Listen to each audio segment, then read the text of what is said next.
하버드대생들은 태어났을 때부터 타고난 영재였을 거야. 아니면 부모님들께서 굉장한 경제적인 지원을 해줬을 거야. 라는 고정관념들 혹시 갖고 계신가요? 결론은 무엇일까요? 네, 하버드 부모들은 어떻게 키웠을까라는 책에 대한 리뷰 여러분과 함께 하고 있습니다. 결론은 아닙니다. 그런 타고난 영재, 그리고 부모님들의 경제적인 지원, 그리고 부모님들의 학벌, 이런 것들이 과연 어느 정도의 연관성이 있을까 궁금하신 분들 많으셨을 텐데요. 이 책에서는 우선 그런 것들은 크게 중요하지 않다라고 말을 합니다. 인종, 경제 능력, 교육 수준, 그리고 국적을 떠나서 이들 하버드대생들의 부모들이 보여준 공통적인 양육 방식이 있었는데요. 그 비밀, 그 전략들 지금부터 말씀드리겠습니다. 총 8가지로 정리를 해드릴 수가 있는데요.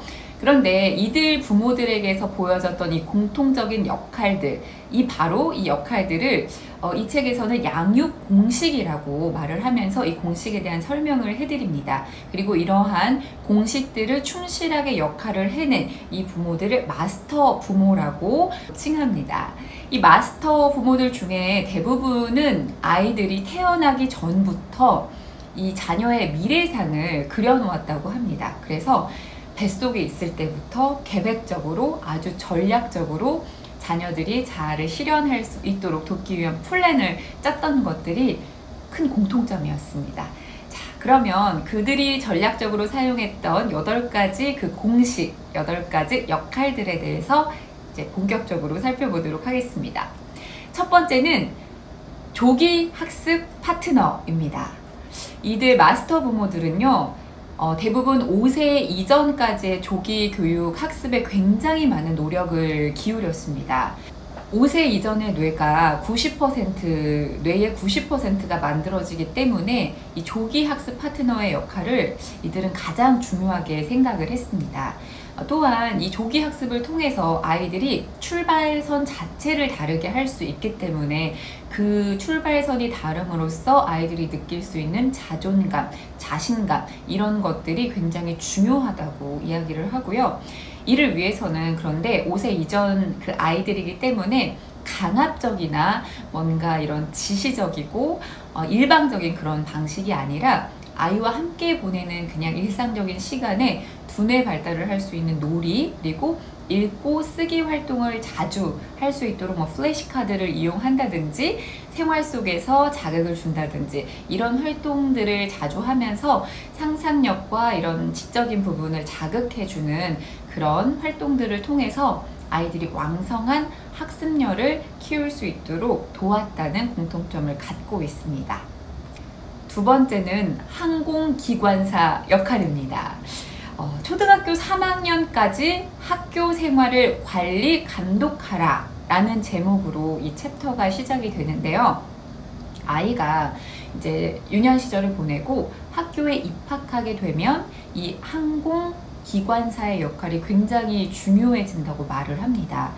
항공기관사가 이런 기체 시스템이나 이런 모든 것들을 완벽하게 파악하고 필요한 경우에 개입을 해서 그 상황들을 그때그때 적합하게 그런 직무들을 수행해 나가는 것처럼 부모는 아이에 대해서 전반적으로 굉장히 잘 파악을 하고 관찰을 하면서 아이의 모든 활동에 예민하게 대처를 하고요. 그리고 학교에서 이루어지는 모든 그런 학교는 하나의 일이겠지만 아이가 노출이 되는 그런 시스템, 그리고 아이가 만나게 되는 모든 사람들에 대해서 최대한 유리하게 작용을 할 수 있도록, 유리하게 그 기능이 될 수 있도록 살피는 그런 역할을 말합니다. 예를 들어 너무 이제 영재이고 두뇌 활동이 활발하고 빨라서 그냥 일반적인 학습을 할 때 좀 지루하게 느껴지고 학교에 좀 부적응하는 모습으로 보여질 수 있는 아이들이 있다. 그렇다면 부모로서 학교와 굉장히 면밀하게 관계를 갖고 상의를 하면서 아이가 그 수준에 맞는, 그리고 더 영재 교육을 받을 수 있는 환경들을 적절하게 제공해주고 조치를 취해주는 그런 역할을 했다는 거죠. 반대의 얘도 당연히 해당이 될 거고요. 그러니까 아이가 학교 생활이나 어떤 시스템 하에서 아이의 능력이 최대치가 될 수 있도록 굉장히 예민하고 면밀하게 그런 역할을 해내는 것을 말합니다. 세 번째는요, 해결사로서의 역할인데요. 앞서서 항공기관사의 역할과 조금 다른 면은요, 항공기관사가 이미 어떤 일원으로 들어가 있는, 예를 들면 학교 같은 곳의 시스템 내에서의 해결책을 내놓고 그런 해결책들에 대해서 부모가 역할을 하는 거라면, 이 해결사로서의 역할은 비상요원처럼 언제 일어날지 모르는 어떤 상황에서도 우리 아이가 뭐 학습적이나 정서적이나 이런 면에 있어서 잘 긍정적인 방향으로 나아갈 수 있도록 부모가 가이드해 줄 수 있는 그런 역할을 해내는 것을 말합니다. 그러니까 문제가 생겼을 때 부모는 자녀에게 도움이 될 만한 사람 자원을 찾아서 아이가 그 문제를 스스로 해결할 수 있는 방법을 찾을 수 있게 기회를 제공하는 것, 뭐 이런 것들. 예를 들면 앞서서 제가 앞선 그 영상에서 몬테소리 어머니 말씀을 드렸는데요.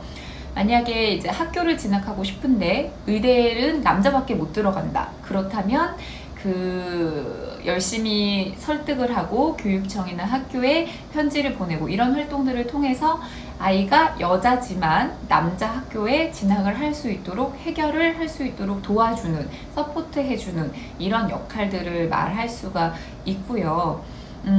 그리고 아인슈타인 같은 경우에도, 아인슈타인도 그 학교를 그만두고 공부를 할 때 아인슈타인이 전문적으로 뭔가 관심을 깊게, 심도 있게 관심을 갖는 분야에 대해서는 아인슈타인 어머니께서 어떻게든 그 전문가를 찾아서 아인슈타인이 그 분야에 대해서 더 깊이 탐구하고 학습할 수 있도록 도왔다는 그 이야기가 있습니다. 이렇게 어떤 모든 환경에서 아이가 학습적이나 그런 생활 면이나 감정적인 면이나 이런 것들에 대해서 더 성장할 수 있도록 그런 환경들을 아주 예민하게 도와주고, 그러나 그 성장 자체에 있어서는 아이가 스스로 할 수 있는 그런 조력자로서의 역할을 해내는 게 바로 해결사라고 할 수가 있겠습니다. 네 번째는요, 계시자라는 역할인데요. 계시자로서의 부모는 아이에게 새로운 생각을 깨우쳐주고 사고력을 넓혀주는 주제로 아이의 상상력을 자극해주고요, 자신의 가능성을 깨닫게 이끌어주는 역할을 말합니다. 말만 들으면 너무 어려운데요. 아이의 최대 관심사가 무엇인지, 그래서 그 열정 프로젝트를 통해서 그 아이가 꿈꾸는 것, 이런 것들을 마음껏 펼쳐볼 수 있고, 또 꿈을 향해서 정말 정진해서 나아갈 수 있도록 그렇게 지원해주는 그런 역할을 하는 것이 바로 계시자입니다. 그래서 계시자로서의 부모의 역할은 목표로 삼은 체험학습과 환경을 접하게 해주고 마음이 맞는 동료 그룹과 교류해주기 라는 내용이 나오고요. 그리고 두 번째는 인생의 가혹한 모습 등 언젠가 자녀가 속할 어른들의 현실에 익숙해지도록 이끌어주기 라는 내용이 나오고요. 세 번째는 그것이 무엇이든 자녀가 열정을 보인 분야의 지식을 더 깊이 있게 다져주고 자녀가 보고 미래상을 삼을 만한 지도자를 알게 해주기, 이런 역할들을 해내는 것을 계시자라고 말을 합니다.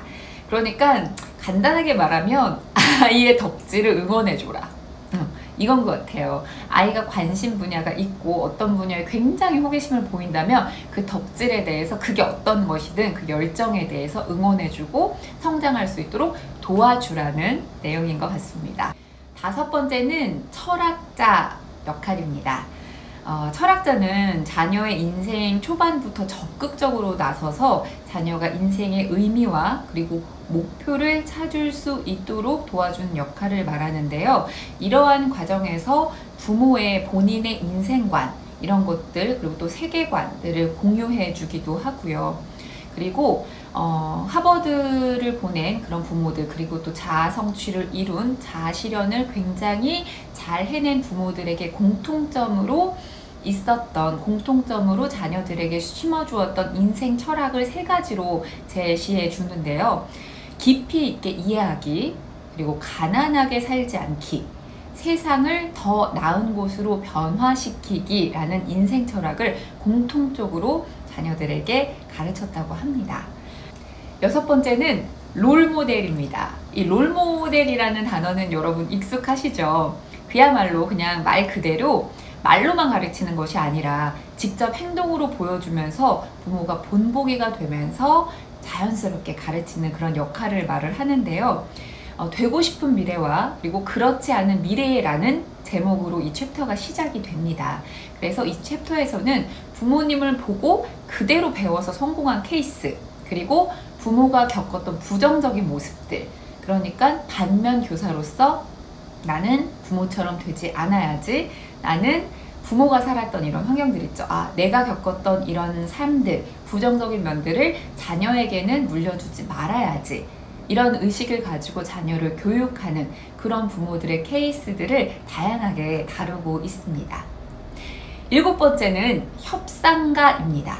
이 협상가는 아이가 주체적으로 행동을 하면서 자기 주장을 제대로 펼칠 수 있도록 도와주는 역할을 말하는데요. 아이가 혼자 힘으로 감당하기 좀 힘든 일들이 생기기도 하잖아요. 그럴 때 부모가 아이가 스스로 그 문제를 해결해 나갈 수 있도록 준비시켜주는 역할을 하는 것을 바로 협상가의 역할이라고 말합니다. 그렇다고 해서 아이가 뭐든지 자기 맘대로 결정하도록 놔두는 것은 아니고요. 독립심은 길러주고 격려는 하되 필요에 따라서는 제안을 하기도 하고요. 서툰 결정에 대해서는 반대를 하기도 합니다. 즉 아이에게 자기 주장을 펼칠 그런 발언권과 기회는 굉장히 자유롭게 주지만 일관된 규칙, 그리고 또 한계선은 확실하게 정해놓고 그것에 대해서는 철저하게 지키는 거죠. 그리고 한번 자녀가 이러한 과정들을 통해서 결정을 일단 하게 되고 그 결정에 대해서 행동에 옮기기 시작하게 되면 중간에 그만두는 것은 절대 허락하지 않는 것이 이 부모들의 공통점이었다고 합니다. 또한 아이가 못되게 굴면 봐주지 않고요. 그 이외의 경우에는 자녀의 성향과 잘 맞지 않은 생각이나 행동은 절대로 또 강요하지는 않았고요. 그러니까 철저하게 어떤 규칙, 그리고 아이에게 한계는 정해주지만 독립적으로 자기의 주장은 펼칠 수 있고 그 결정을 할 수 있는 환경을 조성해주고 그 결정에 대해서는 본인이 책임지고 끝까지 해낼 수 있는 그런 모습들을 독려하는 그런 역할이 바로 협상가인 것 같습니다. 마지막인데요. 여덟 번째는 GPS 역할입니다. 이 자동차 내비게이션 GPS 있죠. 그 GPS와 내비게이션과 비슷한 개념으로 이해를 하시면 되고요. 자녀가 스스로 선택한 인생의 목적지까지 도달을 하는 데 있어서 부모는 조언을 하고 또 지혜를 주면서 길잡이가 되어주는 역할을 말합니다. 부모가 살아가면서 자신의 자녀에게 해준 조언들이 수년이 지나도록 그 자녀들의 머릿속에서 저장이 되면서 순간순간적으로 이렇게 필요한 순간에 지혜의 목소리가 되어준다고 얘기를 합니다. 자녀에게 통찰력, 그리고 방향 감각, 올바른 방향으로 나아갈 수 있고 성장할 수 있는 그런 방향 감각을 심어줌으로써 인생을 잘 헤쳐 나아가고 충만한 자아 실현을 할 수 있도록 가이드 역할을 하는 것을 마지막 여덟 번째 GPS 역할이라고 이야기를 했습니다. 네, 지금까지 하버드를 보낸 부모들의 공통적인 양육 공식, 그리고 그 전략, 자아를 충만하게 실현한 성공한 사람들의 부모들의 공통적인 양육 공식, 그 8가지 전략들에 대해서 여러분과 이야기를 나눠봤습니다. 이런 것들을 좀 추상적일 수 있다고도 생각을 하시겠지만 좀 종합적으로 정리를 해보자면 아이에게 굉장히 큰 관심을 갖고 세심하게 아이들을 관찰하면서 정말 아이를 잘 파악하는 것이 첫 번째일 것 같고요. 그리고 최선을 다해서 큰 에너지를 가지고 긍정적인 방향으로 나아갈 수 있도록 좀 예민하게 그리고 좀 발빠르게 도와주는 그런 조력자의 역할을 해 나가는 것이 이 전략의 비밀이 아닐까 싶습니다. 그리고 또한 결정적인 시기에 정말 결정적인 순간에 학습이나 아이의 정서나 이런 것들에 있어서 부모가 잘 다뤄주고 어루만져 줄 수 있는 그런 역할들이 이 8가지 전략의 어떤 공통점이 아닐까 싶어요. 좋은 부모로서의 역할을 생각하면 정말 노력도 많이 따르고 희생도 많이 따릅니다. 사실 저도 이렇게 8가지를 철두철미하게 지켜낼 수 있을까라는 생각을 하면 자신은 없지만 그래도 이런 방식으로 이런 방향으로 관심을 갖고 자녀를 양육하면 더 좋은 방향으로 아이들을 양육할 수 있겠구나 라는 그런 배움을 얻을 수 있었고요. 조금 더 부모들이 좀 힘들지만 그래도 더 공부하고 노력하면 부모도 아이들도 조금씩은 성장해 나갈 수 있지 않을까 싶습니다. 지금까지 자연TV였습니다. 감사합니다.